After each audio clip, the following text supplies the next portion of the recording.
live. Welcome to Wednesday, aka Hump Day, edition of the SoReal Sports Podcast with your host, the CEO / owner, SoReal Studios LLC, Lamar SoReal, and my partner in crime all the time, Reggie Walker. What's going on, man? What's up, man? What's up? It's Wednesday. Hump Day. In the middle. Right in the middle, man. That's what she said. I don't know. Yeah, because I mean you got that the belly button is a gray area, obviously. And then you got in the middle, and then you got the dookie shoot. So it's definitely in the middle. What about the mouth? That's top only. That's top load. Oh, okay. That's top load. Okay. Well, I think we're getting a little too sexual for this show. So let's go ahead and get into. There's the guy who got 97 porn channels. Hey, that ain't got nothing to do with this show. That's what I do off this show. And by the way, it's 927. But besides all that, let's get to some topics for today on Wednesday Hump Day edition. We're going to talk about some college football. We're going to get into some NFL. And then we're going to do our picks for this Thursday and Friday preseason game. Then we'll end it off with your segment as always. So, Sound good. With that being said, let's get to it. Let's start off with some college football. All right, Reggie. We inching closer and closer to the college football season. I know you're very excited about it, as always, because you are an Alabama fan. Me, on the other hand, I am excited also because I am the Ohio State fan. And the last time we actually watched the game, it was between us two, which y'all beat the hell out of us. Convincingly. Yeah. And who was the MVP? Devontae Smith? Devontae Smith, running back. Yep. Yeah, because I mean he ran over everybody. Yeah, it was ridiculous. So now we got college football rankings. As of right now, I believe that y'all are number one. Heisman, not MVP. He won the Heisman, but he didn't win MVP that game? I don't know. He caught 4 touchdowns and he caught for over 250 yards before halftime. I don't know if they gave him MVP. I know he got Heisman though. I'm not sure about MVP. He should have. I mean, the numbers were impressive. So yeah, I wouldn't say I doubt it, but I'm just not sold on he did. But I mean, without his numbers, Mac Jones would have had just a good game. I mean, he still made it to the league. So yeah, he still made it to the league. And we'll be starting. The person that he burnt, Sean Wade, I think he decided to stay because of that. But that's beside the point. We're here to talk about football, not just about Alabama. Whatever. Well, I have to continue to talk about Alabama because y'all are number one in the preseason rankings. As usual. Number 2 is Oklahoma. Number 3 is Clemson. And then number 4 is my team, the Ohio State Buckeyes. After that, we got Georgia, number 5, Texas A&M, number 6.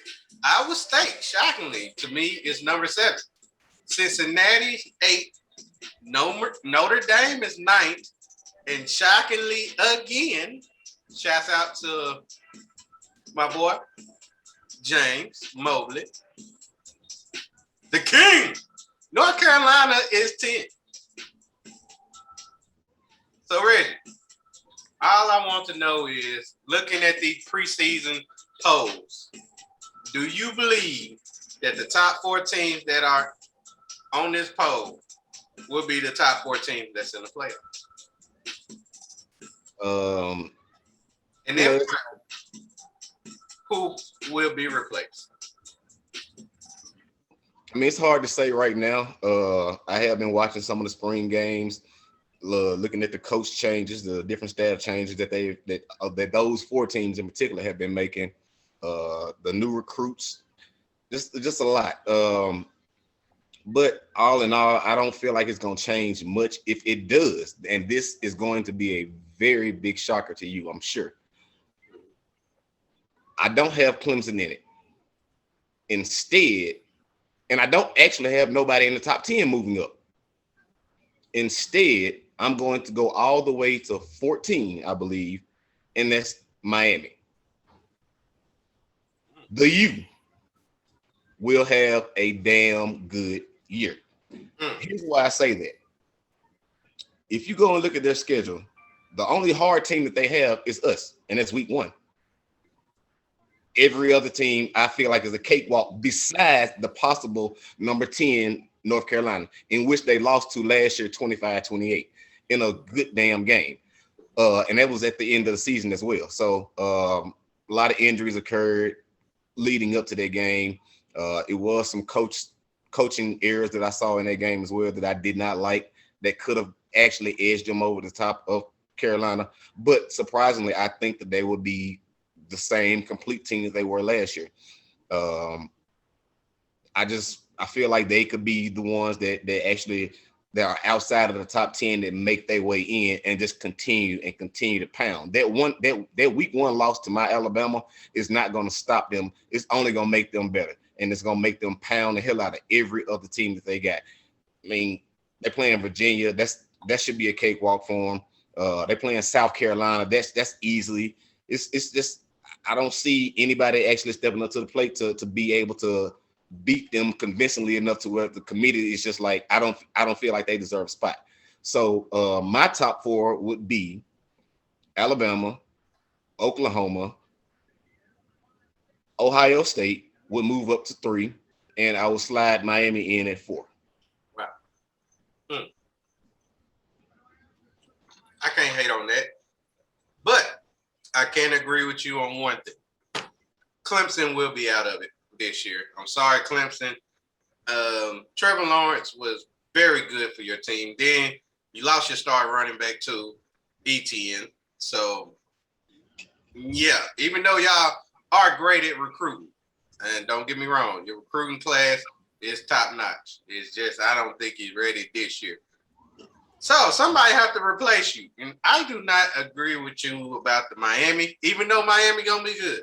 I believe Miami will finish out at least top 6, but I'm not picking them. I am picking an SEC team because of how much Nick Saban controls not only the SEC, but college football in general. So Nick Saban is going to make sure that another SEC team is in the playoffs, because last year I think it happened last year and the year before that and the year before that. Georgia is not worth it. Georgia is not worth it. They are not. They're not worth it, but I mean, I don't think they ever worth it. I don't think SEC is worth it, having 2 teams in there, but it ends up happening every time. So let me get this other SEC team in here right quick. And no, I'm not picking Georgia, even though I do want to pick Georgia. No, I'm not picking Florida because Florida sucks. Not picking LSU. LSU had that one lucky year, and they ain't gonna be able to do shit since. Even though your boy got his good contract, so he ain't leaving anytime soon.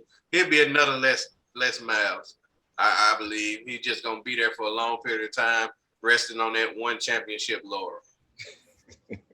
Now, Ole Miss not gonna make it, and of course Mississippi State is not gonna make it. So it's one team I have not mentioned. And no, I'm not saying Texas because they're not in there yet. Texas A&M is who I believe will make it. All because of one person. And no, it's not the team. It's not the players. It's the coach. Do you know who is the coach for Texas A&M? Who did they pick up? What do you mean who they pick up? They already have. Come on. Is it Mullen? You know it's Jimbo Fisher. I thought Mullen went over there. Everybody hating on Mullen, man. Florida State head coach Jimbo Fisher will find a way to get that team in there. I like their team.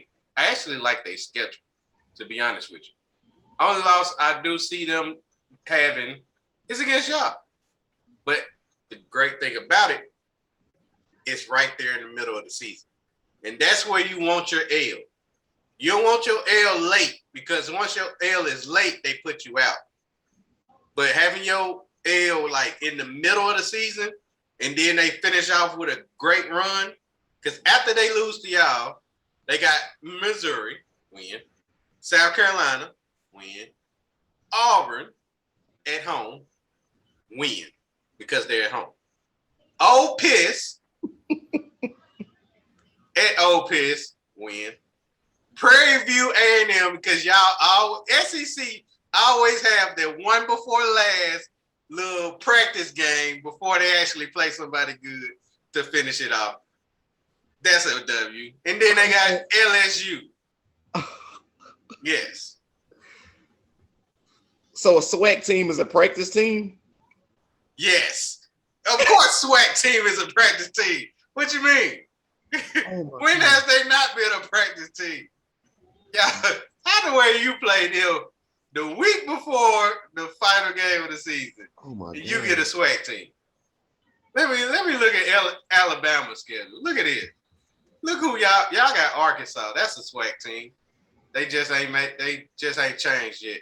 They might get replaced. In fact, I'm making a prediction right now that since your boy Deion Sanders is the head coach for Jackson State University, they will replace either Vanderbilt or Arkansas in being able to join the SEC.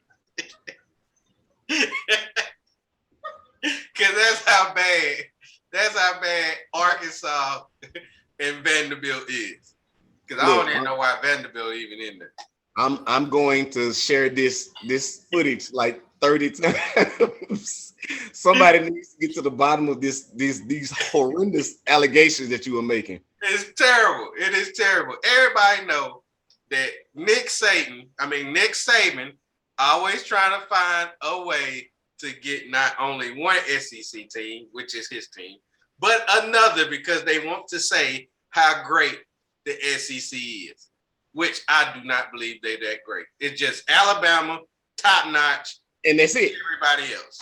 Exactly. So why would you want to put another SEC team in there besides giving a shot to an ACC team? Because Nick Saban always makes sure to prove how great he is that he's facing tough teams in the SEC, which they're not. They're not. Just Alabama's just that great, and the rest of them is pretty much in the middle with everybody else. Except for the great other teams. I mean, Ohio State, we can beat anybody but Alabama, except for certain occasions where we can actually compete against Alabama. Oklahoma has the offense to beat any team in the SEC besides Alabama, because Alabama got great recruits to recruit defense. I mean, they cornbread fed every year on defense. Clemson has beaten Alabama. That's pretty much the only team that's done beat Alabama. But Alabama has beat. Have y'all beat them? Clemson? Yeah. No. Exactly. Only team that been beating Alabama. And guess what? If they can beat Alabama, they can beat every team in the SEC. Which goes back to what you said about LSU in that 1 year. They beat us, so they went on to win it. They had that one fluke year, and guess what they did last year?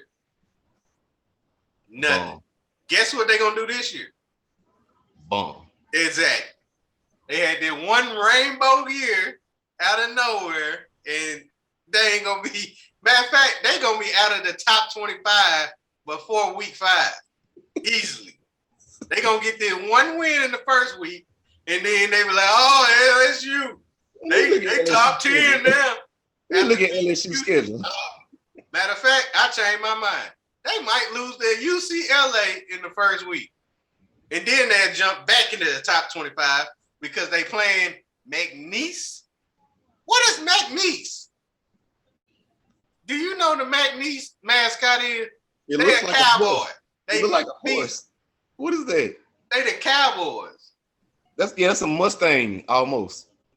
Nah, they playing Murrah Mustangs have changed their name. They're now Murrah McNeese. For real? The high school. So LSU week 2 is playing Murray. That's a win. Oh my goodness. Yeah, see, that's the reason why I do not believe that. I believe it's gonna be 2 SEC teams there. The other SEC team, I just think it's gonna be Texas A&M. I don't see it. You gotta have 2. You have to have 2. It's written in the books. You see, it is. You got to have 2 SEC teams in the college football playoff. And don't make it 12. Don't make it a 12-team playoff, because 6 of them gonna be SEC. Guaranteed. so I got my vote, you got your vote. We agree that Clemson is out, but we disagree on who was in. Definitely. You said Miami. I said SEC, Texas A&M. I'll be closest to right, because if it's not Texas A&M, it'll be SEC. All right. Let's just do this right quick. So Miami's schedule, week 1, at home, Alabama. We already know who's gonna win that game. So, and it's an early L, so that helps them out.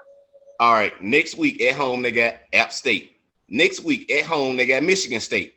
Next week at home, they got Central Connecticut. Next week at home, they got Virginia. Going on the road to see James, North Carolina team. That's gonna be back tough. at home, NC State. That's going on the road for Pitt. Back at home for Georgia Tech. Going on the road for Florida State. That road Pitt. That could be scary. I'm not seeing it. Because they coming off of a home game, ain't it? Yeah, coming off a home game against NC State. Now NC State probably will give them a little push. So not to mention North Carolina. Yeah, I believe they can do it. To finish it up, they got Florida State on the road. Yeah, Florida State trash. Virginia Tech at home, and then they're going on the road to play Duke. I can easily see them going. They can win it all except Alabama, but at best, they can lose another. They can lose one more. At worst, 10-2. 10-2 is still damn good. It's damn good, but guess what? It's gonna be an SEC team that's 10-2, and they will be knocked in thanks to the good old Nick Saban from Alabama. Just know that. Your hate is too strong, man. Let's move on, man. All right. And speaking of SEC, we're going to talk about this later, though. Let's talk about a former SEC player, Tim Tebow. Tim Tebow has been cut by the Jacksonville Jaguars on Tuesday. First cuts of preseason. So, now, Tebow was coming in as a tight end, being 34 years old, after got through playing AAA baseball for the New York Mets. And now he's been cut. More than likely, he will not be able to join any other team because he pretty much got cut by the worst team in the NFL. So, Reggie, did Tebow deserve it? Absolutely 100% deserved every bit of that cut. If anything, they probably should have took a blade on the field and made it realistic. You mentioned on our show Monday that I should go and look at the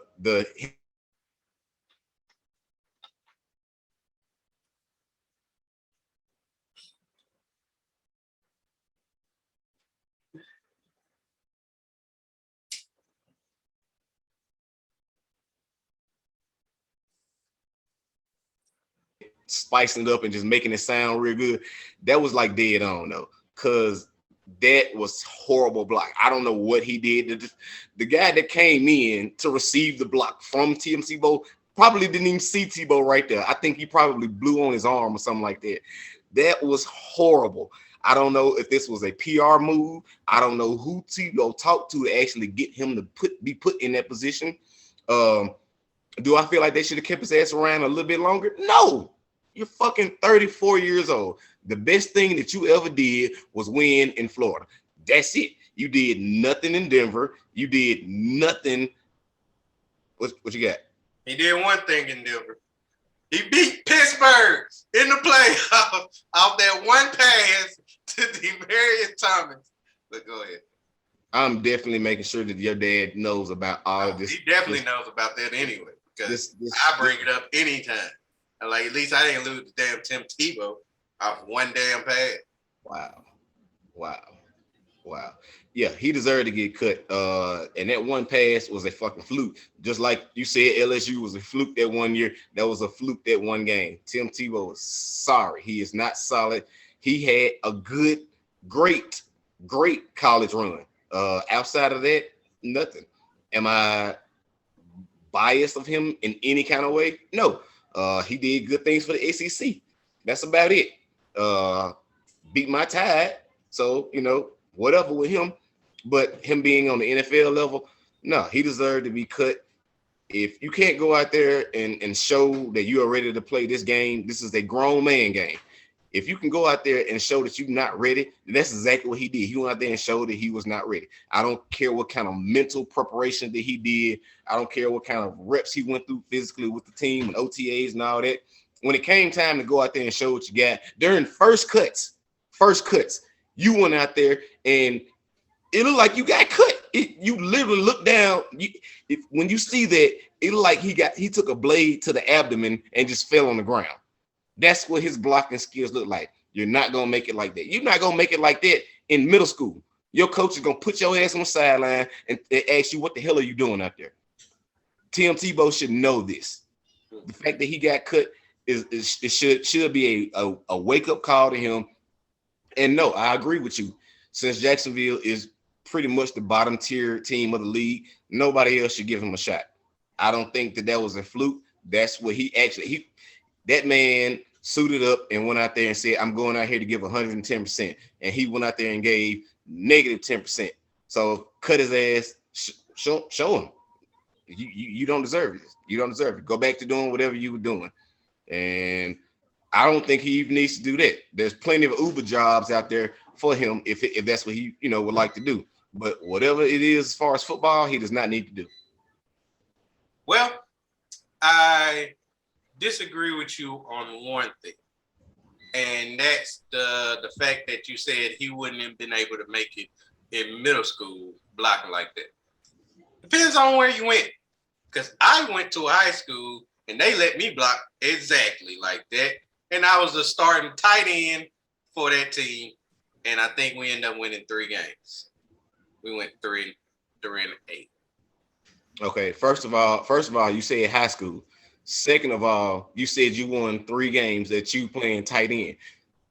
Third of all, you're too small to play a fucking tight end. So that coach was stupid in the first place. I was fat to play tight end. That's why. That means that you was only there for blocking and you couldn't block for more than 3 games. That was that coach's fault. I could not block worth a damn.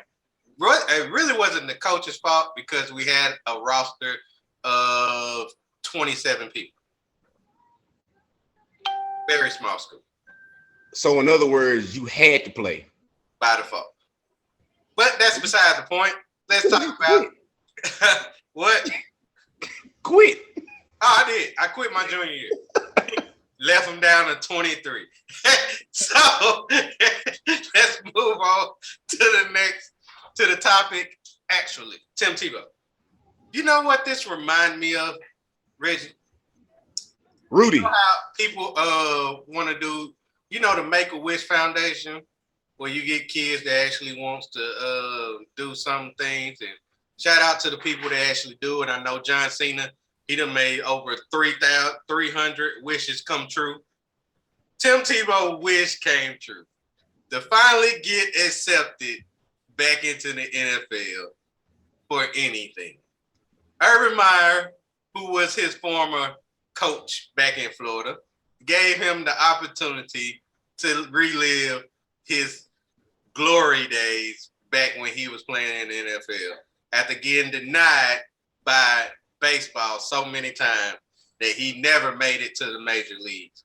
He always kept it in either AA or AAA like a battery. So, with that being said, Tim Tebow definitely deserved to be cut by the Jacksonville Jaguars.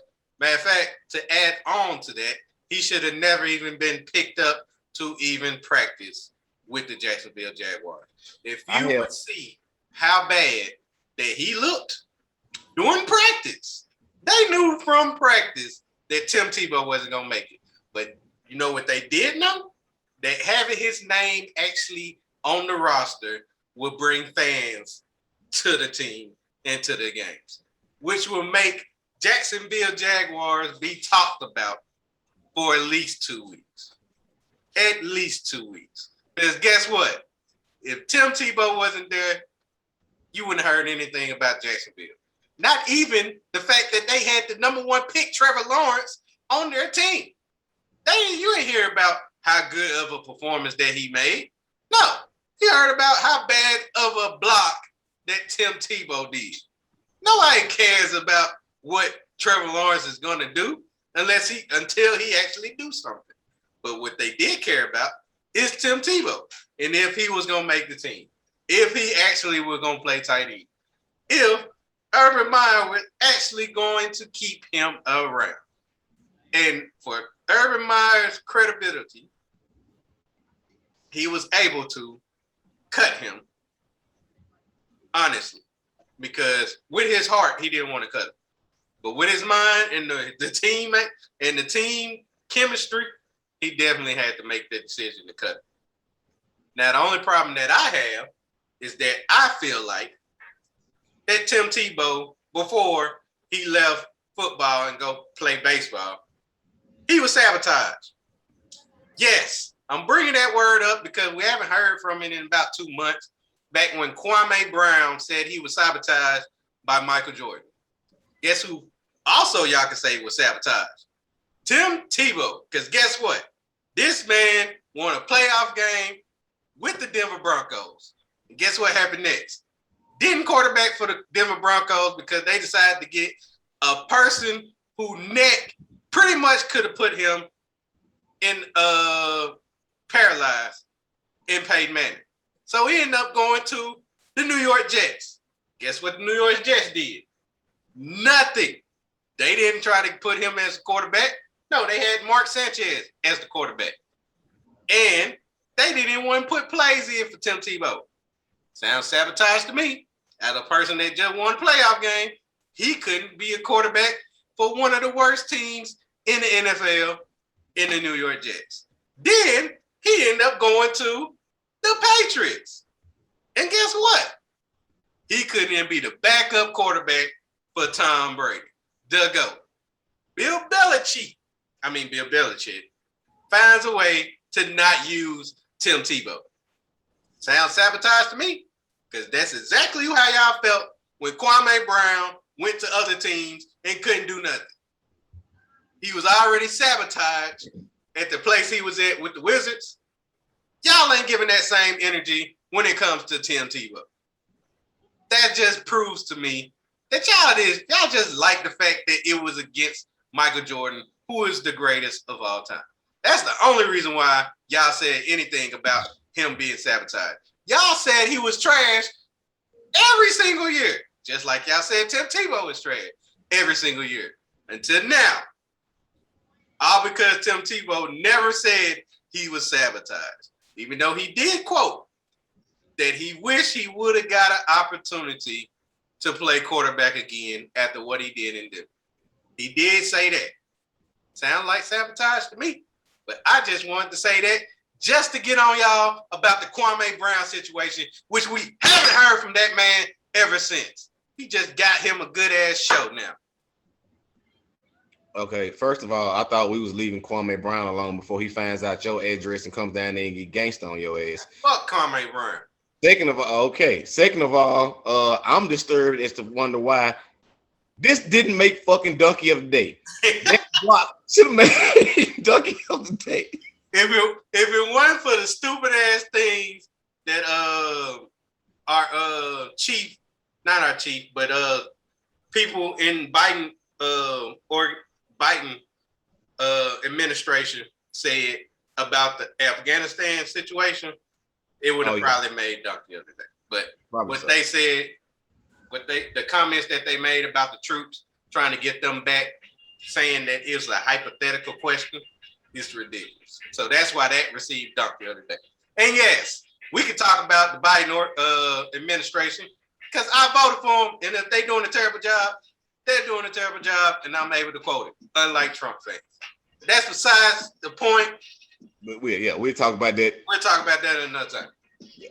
Tim Tebow, we know that you're going to have a great career being an analyst for SEC. Or that's where you're going back to. Or a preacher. SEC analyst. Or a preacher. No, I don't know about a preacher. I think he's married now, and he's probably finna worry about getting some babies. Come on, let's get some little Tebows coming around.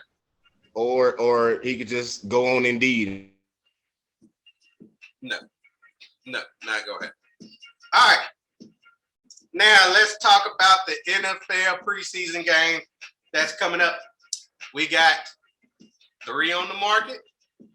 We got 2. We got 1 tomorrow and 2 Friday. So let's get on to those. First up, we got the New England Patriots. Seems like the New England Patriots play every Thursday. They taking on the Philadelphia Eagles. Who you got, Reggie? Mac Jones. Who? Mac Jones. Got Mac Jones. I agree with you on that one. Give me Mac Jones, even though I do believe Jalen Hurts will play a lot this preseason game. I don't know why, but he will. I agree. All right, moving on to this next game on Friday, we got the Kansas City Chiefs taking on the Arizona Cardinals. Reggie, who you got in this one? Shockingly, I got the Cardinals. I think that they got a little bit more offer on defense, but yeah, got the Chargers. Not sure if Mahomes will play at all, but or Murray, but I just feel like the Cardinals. I think I have this one. Okay, I actually have the Chiefs in this one because I believe Pat Mahomes will play at least a quarter. You know, just a fill out game because they ain't no starters play the last preseason game, so they got to get some kind of fill out game. Give me the Chiefs in that game. Last but not least, we got the Cincinnati Bengals taking on the Washington football team. Reggie, who you got in this? I got the same team you got in the Cincinnati Bengals. They will win against the football team. No, I do not have the Cincinnati Bengals. I actually have the football team. I believe that Taylor Heineke will put on a good performance. Hopefully, Kyle Allen don't fuck it up. Those the picks. That's all we got right now. The rest of them that we make will happen on Muscle Shirt Friday. Now, we are at the end of the show. Reggie, your segment awaits. So you can have the floor. All right. I want to discuss this. It was something that weighs heavy on all sports fans, not just the particular sport that I'm going to talk about, but just sports fans in general. And it's the fact that Ric Flair is now out there being shown as a catalyst for eating pussy on the train. I'm not gonna talk about that. I'm not gonna talk about anything wrestling related. I'm not. Fuck that. Woo! Not gonna happen. Not gonna happen. All right. But what I do want to discuss is something that I did see today on TMZ, because I did actually want to discuss the Ric Flair thing and how everybody's blown out of proportion. But what I am going to discuss is the fact that that Brett Favre made an incredible stand today and speaking out on the concussions that happen in football. And what he narrowed it down to saying was that he don't believe that there should be full contact until age 14. And I can kind of go for that, except for the fact that learning the fundamentals of actually tackling need to be picked up before the age of 14 in order to actually make it in today's league. And as a matter of fact, when he got drafted in 91, tackling was still fundamental at that point in time when he got drafted in the league. Now, I do know that he pretty much left out on a bad concussion. It was near the end of his career anyway. So, I mean, I get why he's saying it. He does have, kids and grandkids that probably are interested in playing and have not, made it to his level or probably even close to making it to his level. So I do understand his level of concern based off of his family. But it's not just your family that's playing football. It's all these other families out there who want their child to achieve as much as you did, and they just can't do it with that short amount of time frame. We have scouts looking at kids in middle school, and I can't remember his name, but I just mentioned him today. There's another Manning. He's a junior playing quarterback in Mississippi right now, but they've been looking at him since he was in middle school. He's now a junior, and they're pretty much torn between whether he's going to go to Ole Miss and following Eli's path, or he's going to go to Tennessee and following Peyton's path. But the thing is, that great Manning family would have never said anything about, well, I don't think that they should hit until 14. So Brett Favre, I feel you, but now is not the time. You need to